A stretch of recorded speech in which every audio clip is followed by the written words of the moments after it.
And essentially what we have done is we have handed over the organization of production to the Chinese. So this mobile phone, even though we are saying we make this mobile phone in India, that is not a fact. This phone is not made in India. This phone is assembled in India.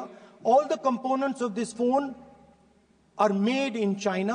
The network that has produced this phone is made in China, is owned by China. So every time we use a phone, every time we wear a Chinese shirt, a Bangladeshi shirt, every time we wear a pair of Chinese sneakers, we are paying a tax to China.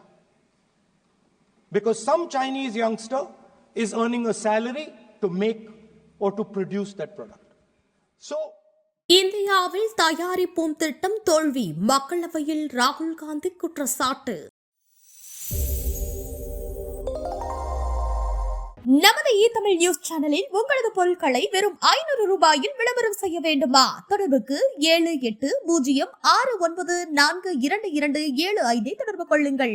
நாட்டினுடைய இறக்குமதியை சார்ந்திருக்க நிலையம் மாற்றி ஏற்றுமதியை அதிகரிக்கிற செய்யற வகையில மத்திய அரசு கொண்டு வந்த மேக் இன் இந்தியா திட்டம் தோல்வி அடைஞ்சிருச்சு.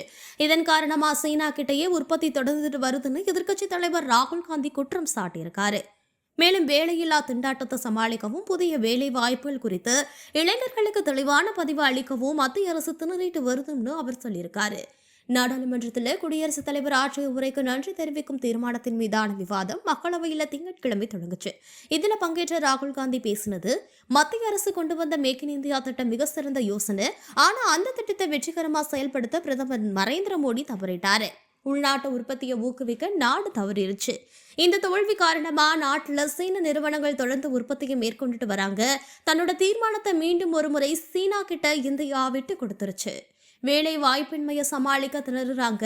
முந்தைய ஐக்கிய முற்போக்கு கூட்டணி அரசா இருந்தாலும் சரி, தற்போதைய தேசிய ஜனநாயக கூட்டணி அரசாக இருந்தாலும் நாட்டுல வேலையில்லா திண்டாட்டத்தை சமாளிக்க முடியல. புதிய வேலை வாய்ப்புகள் குறித்து இளைஞர்களுக்கு தெளிவான பதில் அளிக்க முடியல. புதிய வேலை வாய்ப்புகளை உருவாக்கவும் முயற்சிகள் எடுக்கப்படல. பட்ஜெட்லயும் இளைஞர்களுக்கு எந்த ஒரு திட்டமும் அறிவிக்கப்படல. நாடாளுமன்ற கூட்டத்துல குடியரசுத் தலைவர் ஆற்றிய உரையை மிகவும் உன்னிப்பா கவனிச்சேன். ஆனா அவங்களோட உரையில குறிப்பிடத்தக்க முக்கிய அம்சங்கள் எதுவுமே இடம்பெறல. மத்திய அரசால ஏற்கனவே மேற்கொள்ளப்பட்ட திட்டங்களை தான் தன்னோட உரையில குடியரசுத் தலைவர் பட்டியலிட்டாங்க. இத்தகைய உரையை எதிர்பார்க்கல. மகாராஷ்டிராவில் கூடுதலா 70 லட்சம் வாக்காளர்கள் இருக்காங்க. மகாராஷ்டிரா மக்களவையில் 70 லட்சம் வாக்காளர்கள் புதிதா சேர்க்கவும் பட்டிருக்காங்க. 5 ஆண்டுகள்ல சேர்க்கப்பட்ட வாக்காளர்கள் எண்ணிக்கையை காட்டிலும் இந்த மாத காலத்துல மிக அதிக எண்ணிக்கையில வாக்காளர்கள் திடீர்னு சேர்க்கப்பட்டிருக்காங்க.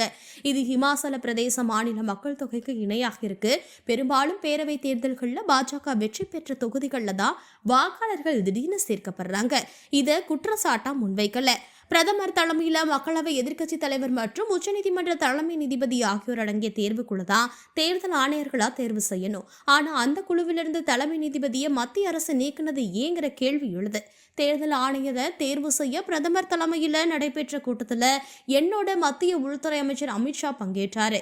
அதாவது 2.1% விகிதத்துல சம வாய்ப்பற்ற தேர்வு குழுவாதான் அதுவும் அமைஞ்சிருந்தது. குடியரசுத் தலைவர் உரைக்கு நன்றி தெரிவிக்கும் தீர்மானம் மீதான விவாதத்துல மக்களவையில ராகுல் காந்தி திரும்பவும் பேசும்பொழுது, உற்பத்தி துறையில நம்ம வலுவா இருந்திருந்தா வெளியுறவு அமைச்சர் அமெரிக்காவுக்கு பலமுறை அனுப்பி அமெரிக்க அதிபரோட பதவியேற்பு விழாவுக்கு இந்திய பிரதமருக்கு அழைப்பு விடுக்கிற மாதிரி கோரிக்கை விடுக்க வேண்டிய அவசியம் இருந்திருக்காது. மாறா அமெரிக்க அதிபர் ட்ரம்ப் இந்தியா வந்து பிரதமருக்கு அழைப்பு விடுத்திருப்பார்னு சொல்லியிருந்தாரு. இவரோட தவறான கருத்துக்களின்படி வெளியுறவுத்துறை அமைச்சர் ஜெய்சங்கரும் தன்னோட எக்ஸ் பக்கத்துல பல கருத்துக்களை பதிவிட்டிருக்காரு. நமது தமிழ் நியூஸ் சேனலில் உங்களது பொருட்களை வெறும் 500 ரூபாயில் விளம்பரம் செய்ய வேண்டுமா? தொடர்புக்கு 7806942275 தொடர்பு கொள்ளுங்கள்.